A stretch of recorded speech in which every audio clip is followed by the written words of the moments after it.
Complete মাছ, এখানে যে ঢালা হচ্ছে একদম সমুদ্র থেকে উঠে এসছে একদম। বড় ছোট কিন্তু দাদা এগুলো সব পমফ্রেট মাছ তো দাদা? পমফ্রেট আর চাইনিজ পমফ্রেট। Chinese pomfret? দাদা এগুলো কালো হয় কেন দাদা এগুলো? এটা আলাদা আলাদা, এটা 800 টাকা করে কিলো। 1800 টাকা কিলো? হ্যাঁ 800 টাকা করে আর কিলো। সাদাগুলো কত করে? সাদাগুলো এটা আছে 1200। এগুলো টেস্ট একটু বেশি নাকি? এর থেকে এটা টেস্ট আরো বেশি। আচ্ছা আচ্ছা। টেস্ট আরো বেশি। এটা টেস্ট আরো বেশি। তোমাদের দোকানের নাম কি? টিএনজি। দীঘা মোহনা, তাই তো? ওকে, যাই বন্ধুরা এখানে অনেক মাছ সব কিছু। তোমাদের এখানে সব রকম সামুদ্রিক মাছ পাওয়া যায় তো? সব রকম সমুদ্রের মাছ। আচ্ছা আচ্ছা।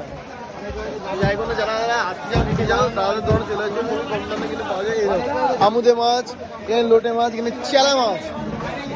যাই হোক, দাদারা কিন্তু এখন দেখো মাছ প্রচুর। দাদা এগুলো কি বেছে বেছে রাখা হচ্ছে? এগুলো কি বেছে বেছে রাখা হচ্ছে? বেছে বেছে তার গেটিং হচ্ছে, গেটিং এর মতন তার দাম হচ্ছে। ও আচ্ছা আচ্ছা। এটা হচ্ছে মাছ কোথা ওখানে? এটা হচ্ছে 1500, 1200, 1000 এরকম তার পার। এখানে টোটাল কত কেজি মাছ? 400 কেজি। যাই হোক বন্ধুরা, সব কিন্তু এখন সব এখন সাজানো চলছে।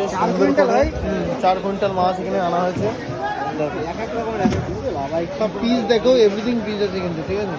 যাই হোক, চলো পমফ্রেট কারা কারা খেতে পছন্দ করে সেটাও জানিও, আর দীঘায় এসে কারা কারা পমফ্রেট খাচ্ছ সেটা জানিয়ে দিও, ঠিক আছে। চলো বাই।